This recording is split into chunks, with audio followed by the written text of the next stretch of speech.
The Checkpoints is presented by pharmaceutical company GM Pharma.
My friends from Georgia really did a lot in order to implement reforms too.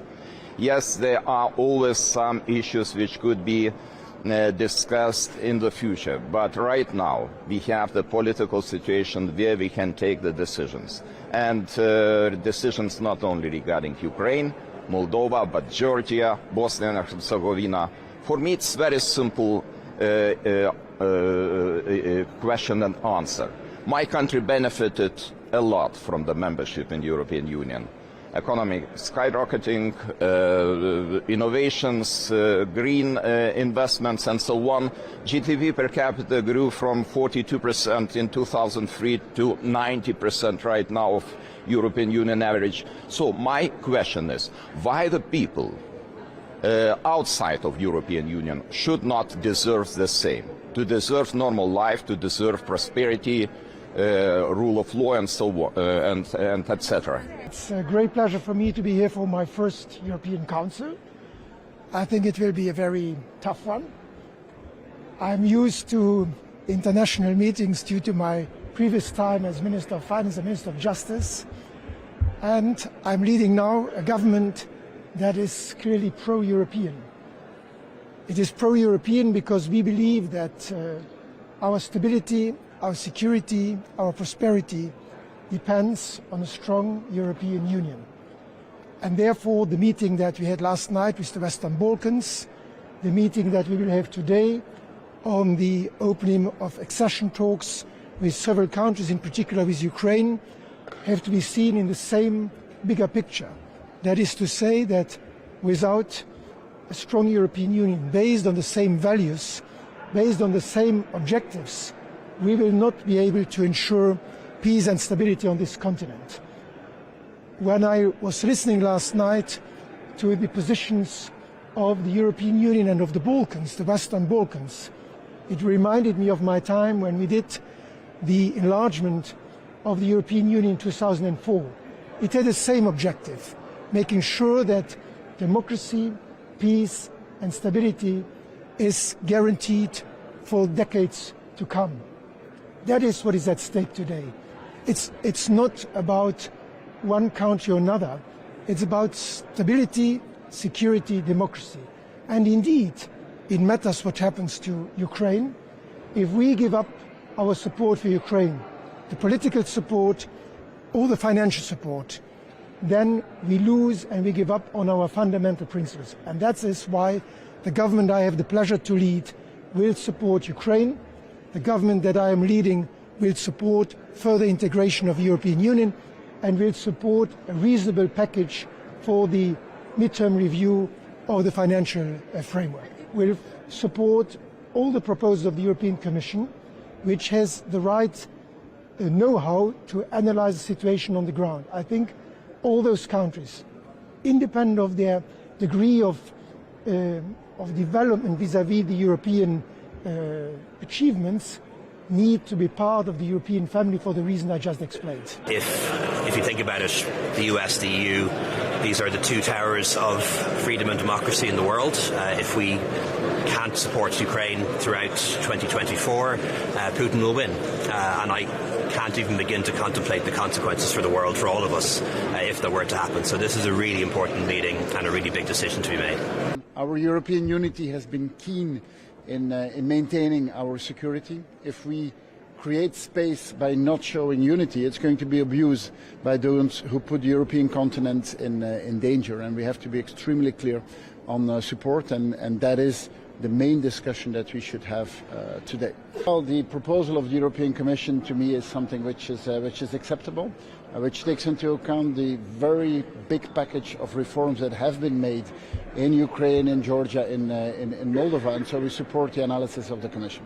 I think it is crucial that today we have a positive decision on next steps for Ukraine in the accession talks. It will take anyway many years before accession will take place, but this is about the next step. Ukraine has worked extremely hard to make that next step happen during a war they are also fighting for us. It is also about our values, about our collective safety.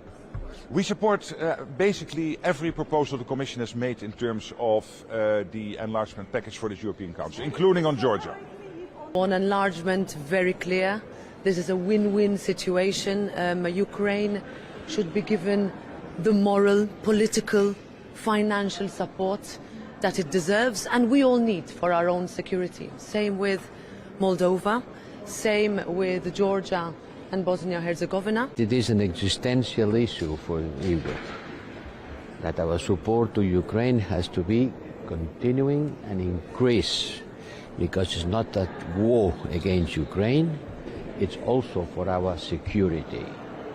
I know the enlargement will take an important part of the discussion. Enlargement is the most important foreign policy. It's the stronger stability capacity that we have, not only with Ukraine, but also with other candidates in the Balkans and in the Caucasus. So it's very much important to take the right decisions, and I hope I will get guidance in order to continue developing the European Peace Facility military support. I'm absolutely sure that this is a necessary debate here in Europe. We must make progress in this accession processes we have. It is a decision of the European Union that we are ready for enlargement, discussing with the Western Balkan states, discussing with Moldova, Ukraine and Georgia. And especially in the case of Ukraine, we think it is a necessary sign that we support the activities of the Ukrainians to meet all the measures that we ask them to meet. Tonight we sent a very powerful signal to the European citizens, a very powerful signal to the Ukrainian citizens, because we have decided to grant the candidate status to Georgia, to open the negotiations with Ukraine and with Moldova, to make a very important step with Bosnia-Herzegovina, because we will open negotiations and a report will be issued by the Commission in the weeks to come in view to make a decision. This is a historic moment, a historic European Council, and tomorrow we will continue our work. We have other important topics on the agenda. You know that we will address migration, we will discuss the external affairs, especially the situation in the Middle East, anti-Semitism. It's also part of the talk we'll have tomorrow, the fight against anti-Semitism and all forms of racism and xenophobia. And we will try to make additional conclusions on all those topics tomorrow. How are you planning to overcome Hungary's veto? Look, I think that for this summit we made a huge step in the right direction, and again we took everyone by surprise, because we were able, and we have been able in record time, to make a very powerful decision on enlargement in general and especially on Ukraine. Point two, we were also able, in record time, to make a political, very broad support for this NATO box, which is a very difficult debate. You know that we are talking about money, financial solidarity. It is always extremely difficult, and I'm certain that you remember, and I remember the talks we had for the initial budget about 4 years ago. We spent 4 days and 4 nights here in Brussels.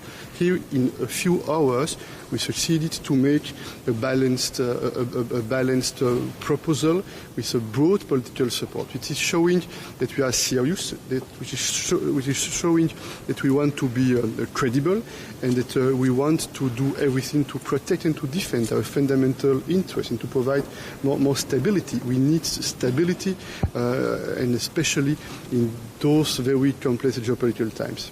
Under the current program of macrofinancial assistance, the Commission only has one payment left to make to Ukraine. Now you want to discuss this in January. How can you ensure that the EU assistance to Ukraine will not be suddenly interrupted? I don't want to go too much into the detail because I want to work with the colleagues in the days to come, in the weeks to come, to prepare that summit that will take place next year, early next year. But I would like to send a positive and a reassuring signal, because we have tools to guarantee that we are reliable and that the Ukrainians can count on our support. And when I was insisting that the NATO box, which is a political commitment supported by 26 member states, when Sweden will formally support, it means that in this NATO box we have a package of 50 billion for Ukraine, and it means that there is a strong political will of 26 leaders to implement this NATO box, and it's also a signal that we send to the Ukrainian friends. What happened with Viktor Orban, the whole situation during the discussion for Ukraine, for the accession of Ukraine? No, we had a good discussion, and what was a priority for all of us, and certainly for me, it was to make sure that no one country would oppose the decision. It was important to make sure that even if one country would have some hesitation, some doubts, or even an opposition on what was on the table, it was important that there was no formal opposition, so that we are in a position to make a decision, and this is what we did. Would the European Union be stronger with 26 members?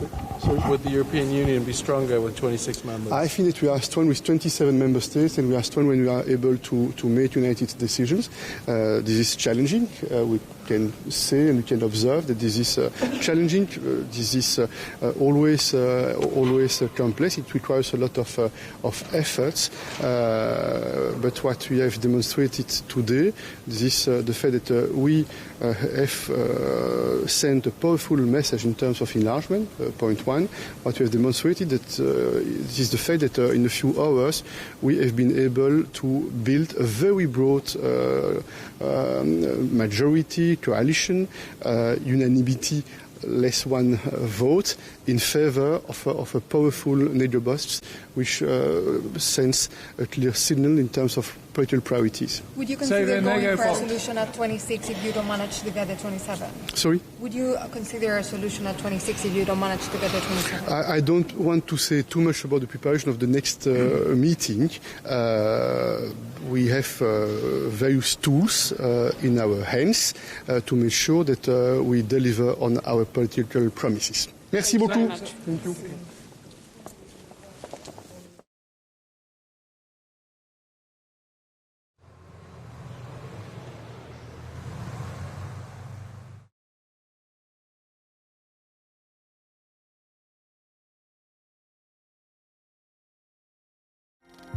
Georgia has been granted a candidate status. On this historic day, the European Union and our member states have one message to the people of Georgia. Herzlichen Glückwunsch, Georgien. Grattis, Georgien. Herzlichen Glückwunsch, Georgien. Félicitations à la Géorgie. Gelukkig, Georgien. Gefeliciteerd, Georgië. Sveikinimai, Sakartvelo. Συγχαρητήρια, Γεωργία. Enhorabuena, Georgia. Pozdravlение, Gruzija i čestitke. Congratulazioni, Georgia. Gratulálunk, Georgia. Blahoželám, Gruzínsko. Apsveicam.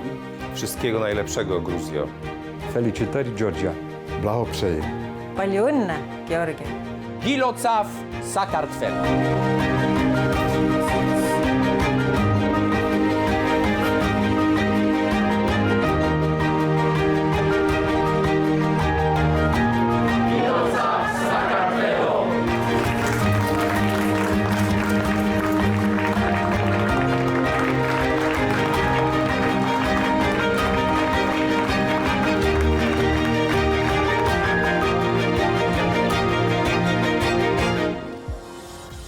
Honestly, I can watch this video the whole day. This is The Checkpoints. I'm Elena Gvangelashvili, author and the host of the show, and the Checkpoints team is ready to sum up what was the most important for business and economics this week. The European Council has decided to grant EU candidate status to Georgia. The Council also decided to open accession negotiations with Ukraine and Moldova and will open negotiations with Bosnia and Herzegovina once the necessary degree of compliance with the membership is reached, tweeted Charles Michel, the president of EU Council. According to an EU official who spoke on condition of anonymity in what appears to be an unprecedented case, Hungarian Prime Minister Viktor Orban did not vote and walked out of the meeting, but did not block the decision. The decision taken by 26 member states, however, is legally binding. Here are all the main voices for this historic day for Georgia. Just called President Maia Sandu, President Volodymyr Zelensky and Prime Minister Irakli Garibashvili to congratulate them on the historic turn their countries are taking with European Commission decision. Today we take a historic step towards a stronger European family by opening negotiations with Ukraine and Moldova, granting candidate status to Georgia and opening negotiations with Bosnia and Herzegovina once the necessary degree of compliance with membership criteria is reached. Congratulations to the Georgian people and the Georgian authorities. In a historic day, the EU Council has decided to grant candidate status to Georgia. NATO strongly supports Georgia's Euro-Atlantic aspirations. Leaders have decided to open accession negotiations with Ukraine and Moldova and to grant candidate status to Georgia, calling it a strategic decision and a day that will remain engraved in the history of our union. Proud that we have lived up to our promises and delighted for our partners. Congratulations to the people of Georgia on a historic day for the country and for the EU. We heard you and your European aspirations, and today Georgia is proud to be given the EU candidate status. This means hope. Congratulations to all Georgians, Gilotsaft. Today is truly a historic day. The United States enthusiastically celebrates Georgia's achievement of EU candidate status. We also commend the European Union and its member states for their commitment to expanding the European family of nations. As you celebrate being Georgian and therefore European, the United States celebrates with you, and we are proud to have supported Georgia on this path. And we will continue to do so. Again, Gilotsaft, congratulations. Georgia is a EU candidate country. Grateful to the EU Council leaders Charles Michel, Ursula von der Leyen, Oliver Varhey for acknowledging Georgia's civilizational choice. We remain dedicated and eagerly look forward to advancing on our EU integration path. Today signifies a monumental milestone for Georgia and our European family. The unwavering will of Georgian people has spoken, leading to the well-deserved attainment of candidate status. Georgia's reunification with European family is an irreversible prospect. Congratulations, Georgia, on this historic day. Our country has been granted candidate status. Today's decision is an explicit recognition of Georgia's aspirations, its striving for many years and progress achieved. The will of Georgia's government to make Georgia's civilizational choice a reality remains unchanged. We stand ready to work together with our European friends and partners to bring our country to its ultimate goal, EU membership.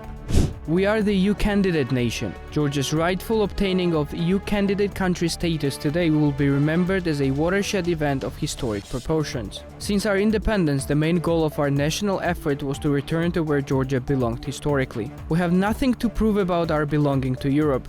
We were the earliest European Christian nation, an eastern bastion of Christendom for centuries, one of the earliest fully electoral European democracies over a century ago, and finally, a nation that in the past 3 decades made a miraculous comeback from Soviet occupation to become a fully deserving candidate member of the European Union. With this historical decision, our European partners offered their hand, telling Georgia was a part of Europe and deserved a worthy place in the big European family.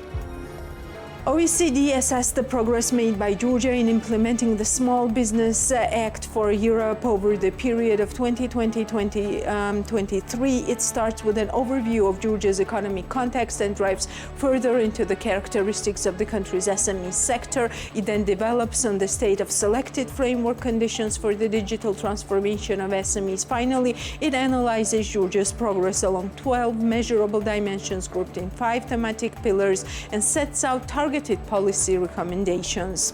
Georgia's National Statistics Office has not changed its approach to classifying businesses according to their size since 2017. Georgia's SME thresholds differ from EU criteria as micro-enterprises are placed under the small enterprise category.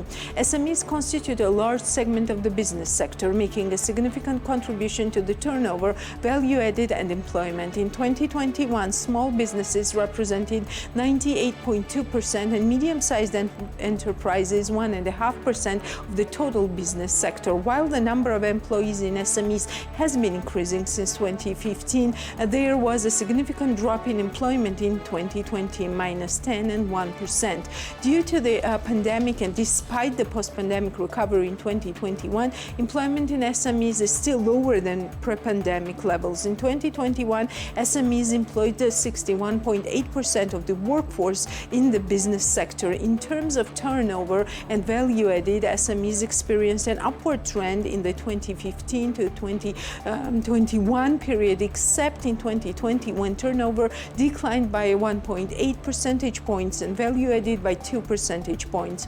SME share in the total business sector value added varied between 53% and 61% during the observed time frame, with the lowest share 53% in 2021. Looking at the sectoral distribution, most SMEs in Georgia are concentrated in low value-added sectors such as wholesale and retail trade, followed by transport and storage and construction. While the share of SMEs in wholesale and retail trade remained nearly stable in the period between 2017 and 2022, the share of construction and manufacturing decreased substantially by almost 14 and 12 percentage points respectively. According to the report, while Georgia stands out for leading its EAP counterparts in SME policy progress, there remains room for reinforcing its policy frameworks for SMEs through the following measures. Central to Georgia's efforts to strengthen its digital economy is the adoption of a comprehensive national digital strategy with clear goals, resource allocation, and task distribution. The NDS should encompass provisions for the digital transformation of SMEs in non-IT sectors, simultaneously establishing robust monitoring and evaluation methods for tracking the implementation of the NDs is crucial. In addition to the considerable efforts already provided by Georgia to improve broadband connectivity, the country should further foster competition, investment, and innovation for faster, affordable internet to consumers and SMEs alike. With regard to digital skills, Georgia could integrate digital competence into all educational levels, backed by teacher training, and strengthen its overall approach by introducing a standardized digital competence framework for assessment and certification, while complementing existing skills assessment and anticipation tools with digital skills components. Establishing a national digital skills and jobs coalition involving all stakeholders would enhance coordination and peer learning with EU countries. Georgia could further strengthen its institutional framework by fostering deeper collaboration and good practice exchange between Enterprise Georgia and GITA, for instance, in the area of monitoring and evaluation, or by harnessing their combined efforts to bolster SME digitalization and the advancement of the ICT sector. The Georgian government should formulate tailored strategies for targeted sectors like tourism and ICT, creating an environment conducive to growth. Furthermore, Georgia should both update the eGeorgia strategy to encompass SME-relevant digital governance principles and adopt the Digital Governance Strategy 2023-2026 while making use of the Digital Governance Agency for streamlined state electronic services. The simplification of the operation environment for business should continue its trajectory of reducing licenses and permits and expand electronic license management for heightened flexibility, efficiency, and transparency. Company registration processes known for their advancement should be maintained and refined further. Tax compliance procedures for SMEs must sustain preferential taxation for micro and small enterprises and explore additional simplifications in tax administration, including the implementation of the TDR reform. To improve the support to SMEs to prevent and face insolvency, Georgia should adopt a dedicated strategy and specific initiatives to promote second chances for bankrupt entrepreneurs. On entrepreneurial learning, Georgia should complement its current approach by integrating entrepreneurship as a key competence at all educational levels, strengthening teacher training on entrepreneurship, promoting practical experience for students, bolstering non-formal learning opportunities, and enhancing career guidance services. Additionally, business school cooperation could be stepped up between general schools and SMEs, but also strengthening linkages between industry and VET schools. Monitoring, evaluation, and data collection efforts should be improved, notably on teachers' competencies. To bolster women's entrepreneurship, dedicated support programs would be useful, notably in rural areas, and to help women entrepreneurs scale up, along with improved coordination of existing initiatives and enhanced data collection for informed decision-making. For SME skills, Georgia could step up the range of training offered, including online ones, and in priority areas for small specialization, while implementing digital learning methods and incorporating tools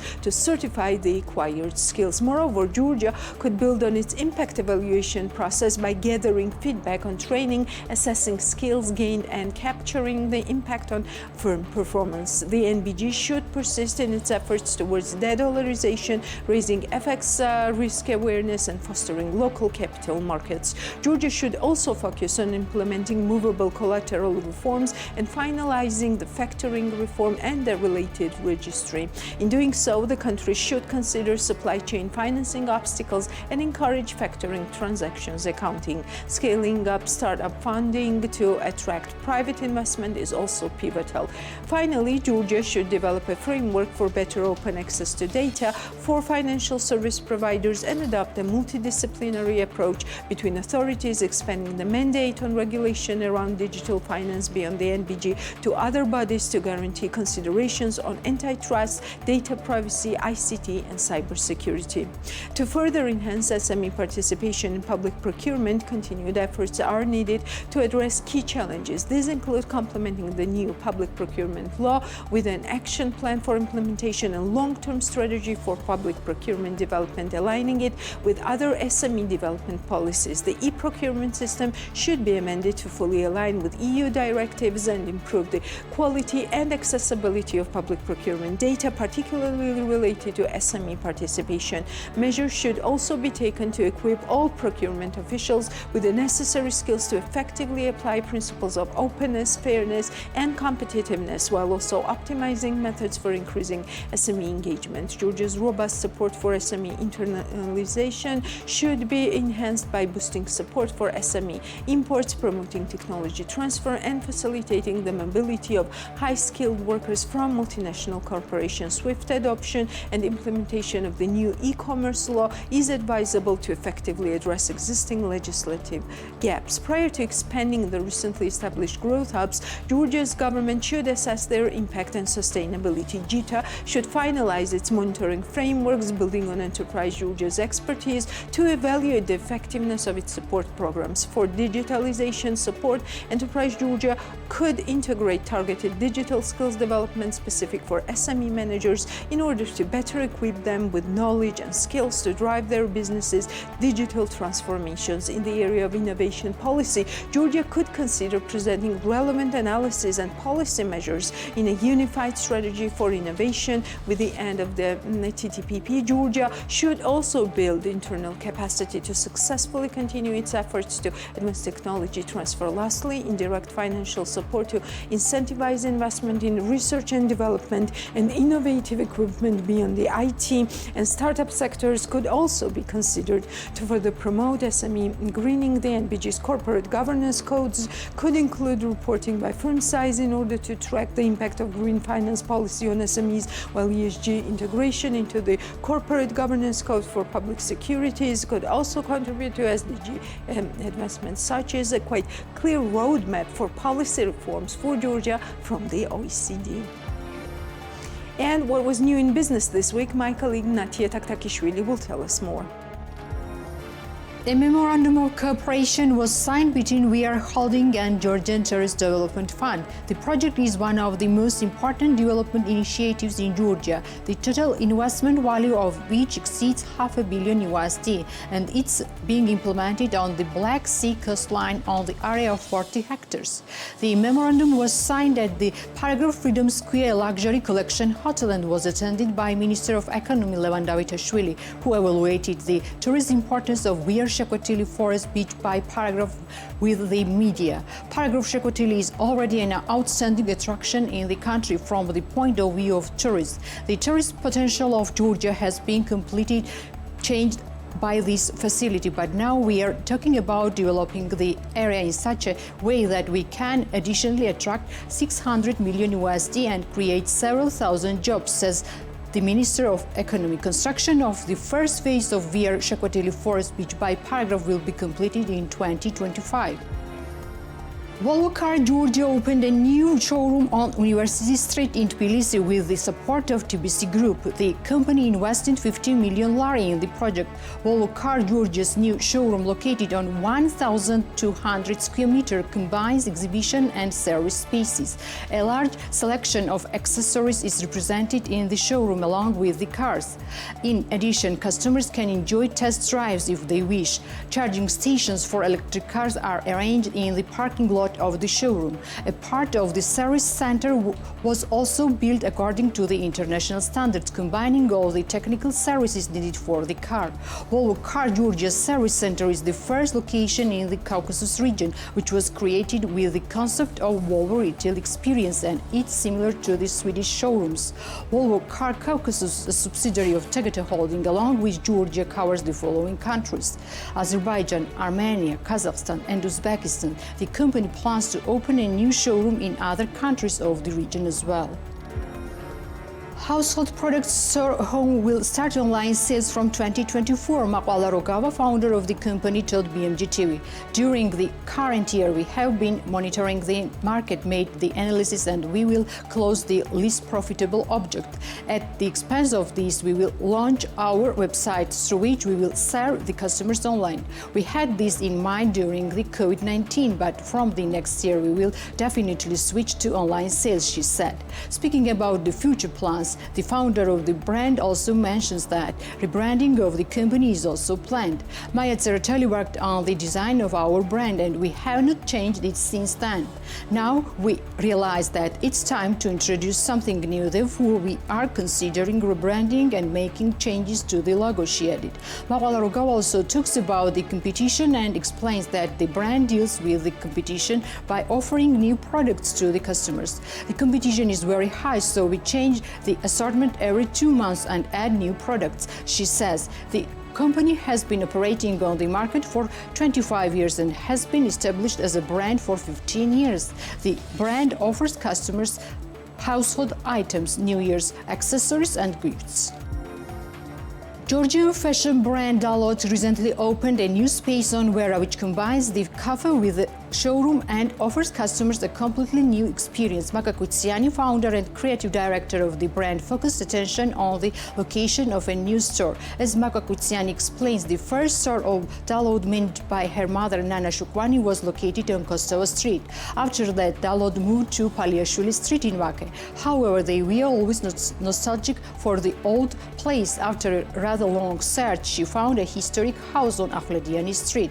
The process of house rehabilitation took 2 years, and they tried as much as possible to preserve its original appearance. During these 2 years, more than 6,000 USD was spent on the rehabilitation of the house. According to the creative director of Dalot, part of this amount is a private investment, while the other share is a loan taken from the bank. According to Maka Kutsiani, customers can buy not only clothes but also various things and accessories in the renovated showroom store of Dalot. As for the prices, the price policy is not what I would like it to be, but we try very hard to keep the prices so that we don't lose access and don't tailor only for a certain group. The most important thing for me is the Georgian customers, so I take great care of them. Unfortunately, it's not cheap because the raw materials we use are fully imported, explains Maka Kutsiani. As for Dalot Cafe, it's a space designed for about 70 people, which offers customers a diverse range of modern European dishes, including dishes created by the recipes of Maka Kutsiani herself. Hotel Crystal, located in Bakuriani, will operate artificial snowmaking system on its skating tracks this year. Vladimir Stepaniani, the founder of Crystal Group, told TV program Women's Narrative. Last year showed us once again that a tourist season without an artificial snowmaking system would not be perfect for Crystal. We made a lake, installed a special system, and this year we will cover over 3 kilometer ski track with artificial snowing system, Vladimir Stepaniani said. Crystal Group made its own investment of 5 million lari for the implementation of the artificial snowmaking system. In the program, Vladimir Stepaniani announced another large-scale project, the construction of another amusement park, on which work has already begun. According to him, it will be an entertainment space for vacationers of all ages, including the extreme fun-loving youth. Crystal Hotel was opened in 2009. Initially, it was a small hotel with 27 rooms, which was gradually developed, and today it's represented by 107 rooms, a spa center, pools, restaurants and bars. About 300 people are employed in Crystal. In December 2023, Dry Fruit Enterprise Kerki plans to open a store in Batumi. The company's commercial director, Esma Halwashi, said in an interview with BMG. At this stage, we have planned to open a store in Batumi, and it will be launched in a few days. Later, we will definitely expand the area, said Halwashi. According to her, 2023 was a successful year for the company. The sales figures exceeded our expectations. The Georgian customers already got to know our products well, so this year we had to double the amount of raw materials. Therefore, we supplied the local market with an increased amount of product. These figures gave us the idea of opening our store, and in a few days, Kerki store will be available to customers, says Esma Halwashi. Kerki is a Georgian dry fruit brand which includes 5 types of products: dried fruits, churchela, fruit, leather, and nuts. Kerki's enterprise is located in an ecologically clean environment in the highlands of Ajara and produces products according to the highest food safety management standards. Whistle Group opened 3 more Subway restaurants this week. Restaurants are located in Ilya Chavchavadze Avenue, Kote Abkhazi Street, and the Central Highway of Gori section. Within the framework of the exclusive franchise agreements with Subway signed last month, Whistle Group will open 80 Subway restaurants in Georgia over the next few years. Today, 6 Subway restaurants are opening under the umbrella of Whistle Group, and by the end of the year, this number will reach 13. Whistle Group is one of the leading business groups in Georgia, which has been providing successful activities of large global brands in the region for many years. The development of the subway chain in Georgia is the beginning of new important success in the history of Whistle Group. This substantial investment we will make for the development of the subway chain will have an even greater positive impact on Georgian business and economy, says Sozo Phakadze, president of Whistle Group. Whistle Group currently manages more than 100 American restaurants of Wendy's and Dunkin' throughout Georgia, with 80 new American restaurants opened on the basis of an exclusive franchise agreement with Subway. Whistle Group will operate more than 200 restaurants in a few years and further strengthen its positions, which will create the opportunity to employ more than 3,000 people in the restaurant direction of Whistle Group. That's all for today. We will meet next Sunday, but before that, follow us on BM.G for more news and analysis on business and economics in Georgia and beyond.